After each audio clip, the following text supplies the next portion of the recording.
Pagsapit ng gabi, ipinakita na ng housemates ang kanilang bagong looks. Nung nakaraang linggo ay nagpakita ng kani-kanilang galing sa pagpapakilig ang 5 pares. At dahil nagustuhan ni Big Brother ang kanilang ginawa, ay binigyan sila ng munting makeover. Gusto nyo ba silang makita? Yes! At tawagin na natin ang Team Corner! Corner! Thank you!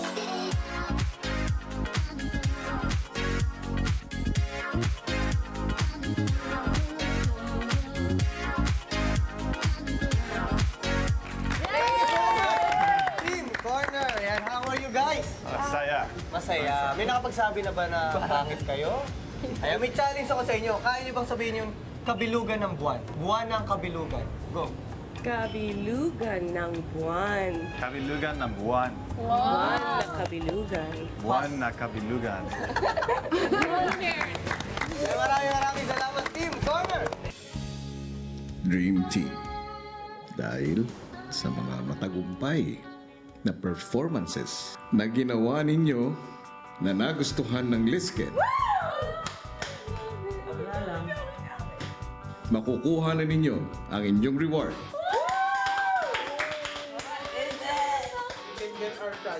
Housemates, bukas ng maagang maaga ay lalabas kayo ng aking bahay.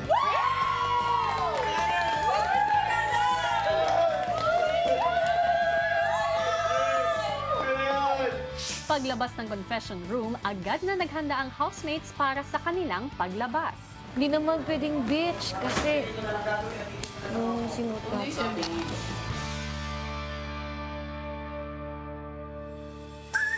Kinabukasan, maagang ginising ang housemates.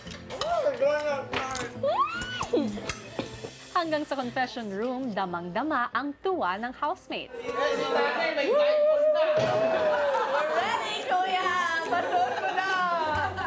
Excited ba, Tanner? Sobrang excited. Ang saya, Kia! Handa na ba kayo?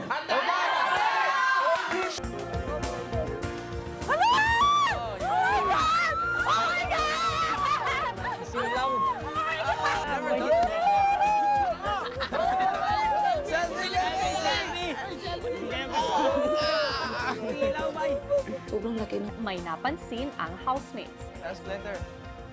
Uy, pakigalaw may lantern. That's what they are. Dream Team Tandems, magandang umaga sa inyo. Nandito kayo ngayon sa Clark Freeport Zone, Pampanga. At welcome sa 21st Philippine International Hot Air Balloon Fiesta. Matapos ang buong linggong pagharap sa hamon ng magkakapares na housemates, isang outside world adventure naman ang reward ni Kuya sa kanila. At para simulan yan, may experience mismo ng Dream Team ang pagsakay sa hot air balloon.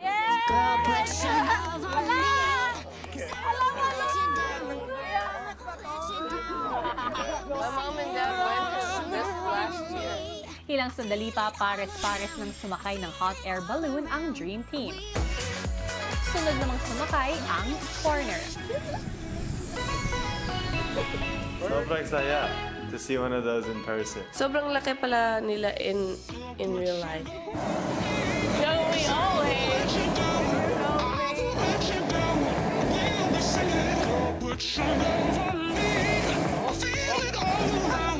Romantic.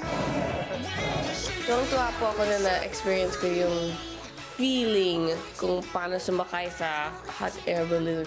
Kapag nasa air ka na, sobrang graceful. Parang lumulutang ka lang doon. Sobrang saya and nakakatuwa. Kasi you got to do the hot air balloon and that's something I've always wanted to do. The feeling of just being and floating up. I'm glad we got to do something fun after this week.